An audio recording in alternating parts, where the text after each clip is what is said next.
على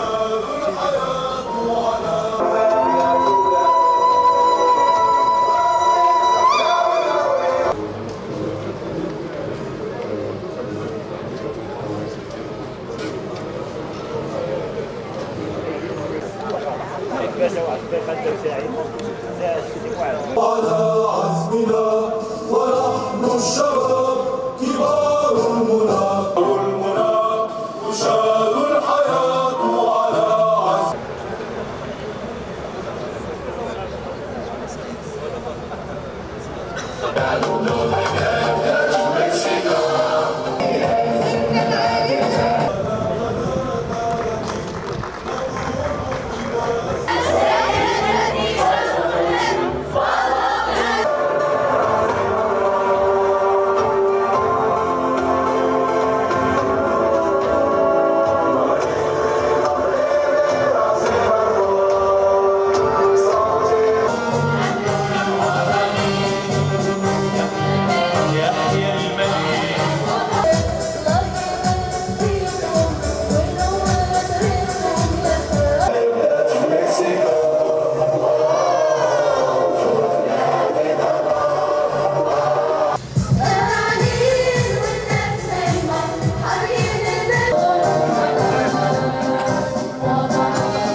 بسم الله الرحمن الرحيم،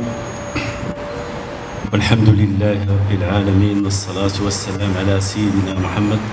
أشرف المرسلين وخاتم النبيين. السيد عامل عمل الصخيرة تمام، السيدة رئيسة المحكمة الابتدائية بتمام،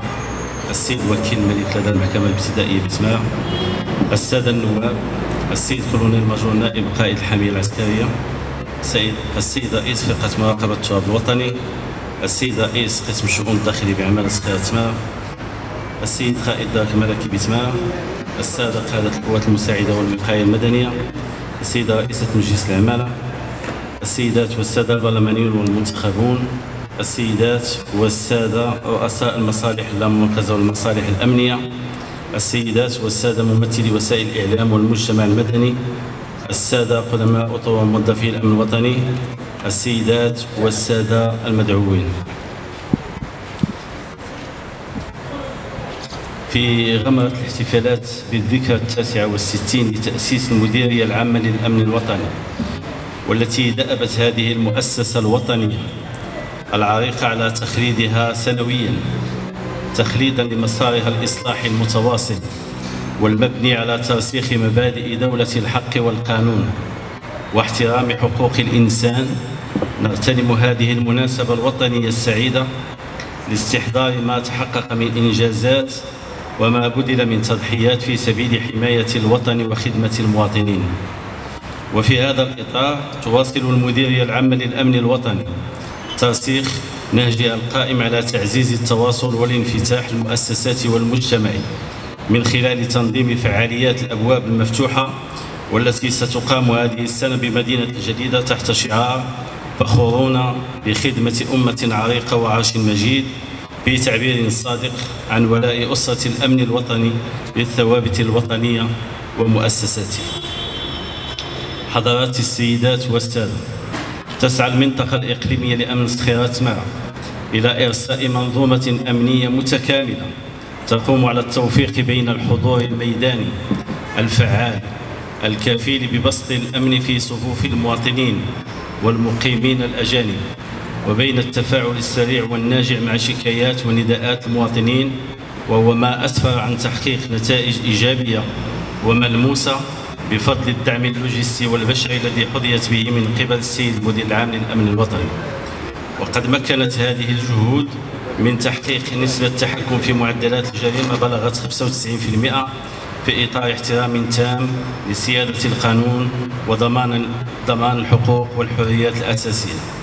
كما استقبلت الدوائر الأمنية بالمنطقة الإقليمية لأمن صخيرة تمارا خلال الفترة الممتدة من فاتح ماي 2024 إلى فاتح ماي 2025 ما مجموعه 14264 شكاية،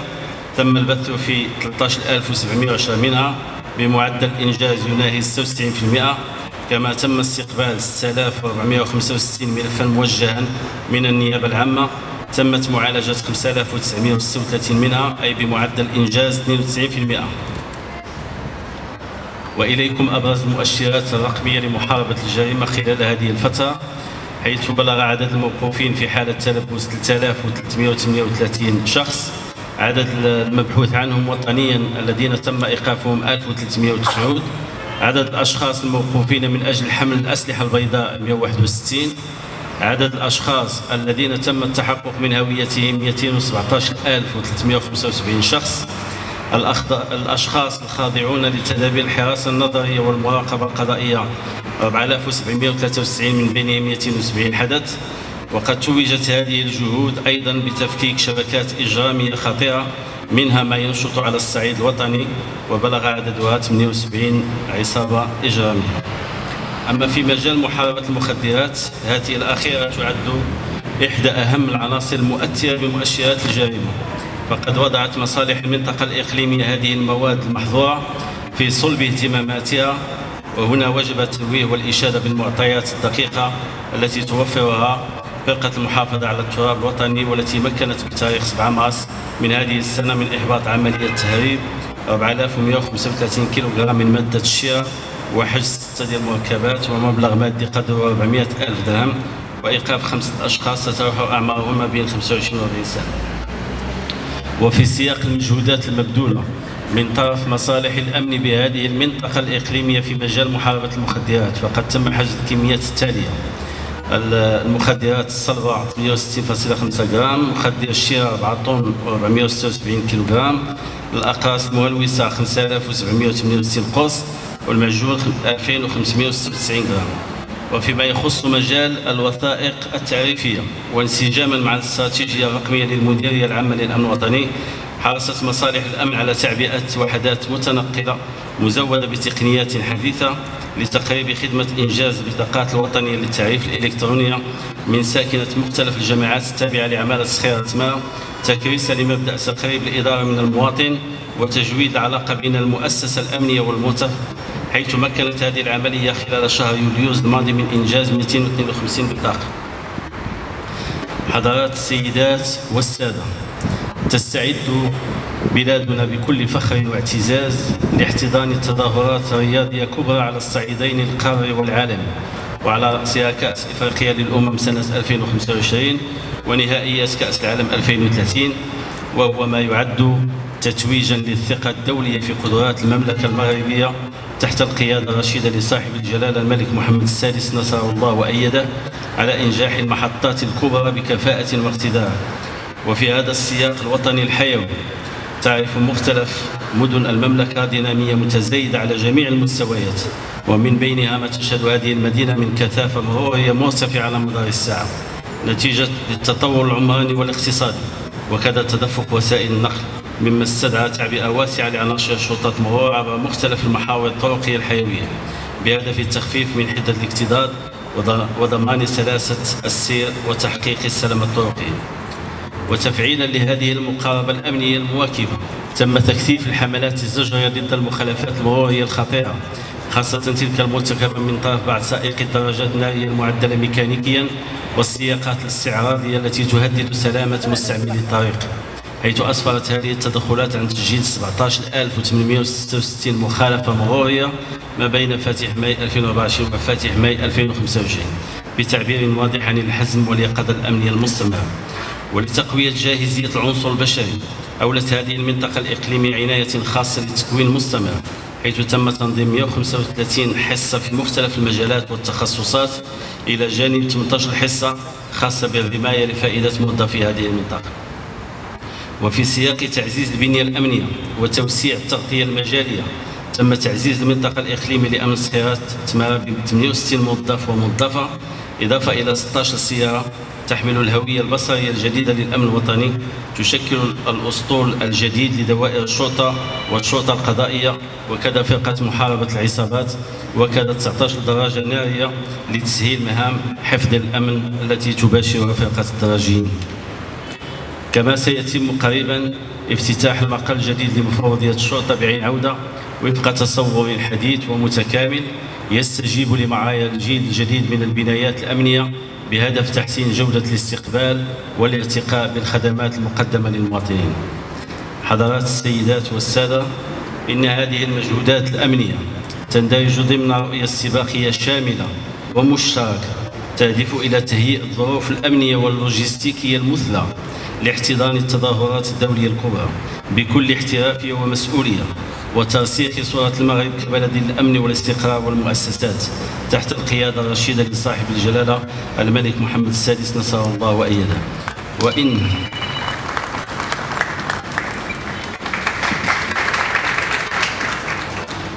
وإننا من خلال هذه الدينامية الجماعية نساهم جميعا كل من موقعه في إنجاح هذا المسار الوطني الطموح بثقة والتزام، ضمانا لأمن المواطنين وصونا لكرامتهم في ظل دولة الحق والقانون، وإيمانا منا بأهمية ترسيخ ثقافة الخدمة الأمنية المواطنة. كما نتوجه بخالص الشكر والامتنان إلى السلطات المحلية وعلى رأسها السيد عامل عاملة خيرة تمارة، وإلى كافة المتدخلين من جهاز القضاء، مراقبة التراب الوطني، الدرك الملكي، القوات المساعدة والوقاية المدنية، كل من موقعه على ما يبذلونه من جهود ميدانية مشتركة في سبيل خدمة المواطنين وتعزيز الأمن والاستقرار. كما نخلد بكل اعتزاز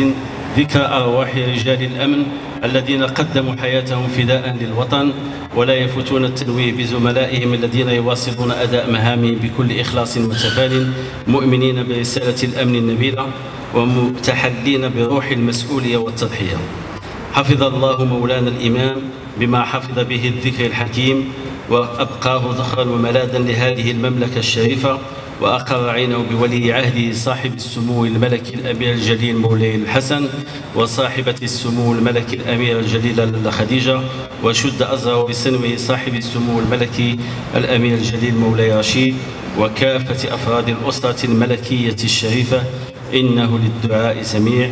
وفي الختام نسأل الله عز وجل التوفيق والسداد، مستحضرين قوله تعالى: وقل اعملوا فسيرى الله عملكم ورسوله والمؤمنون، والسلام عليكم ورحمة الله تعالى وبركاته.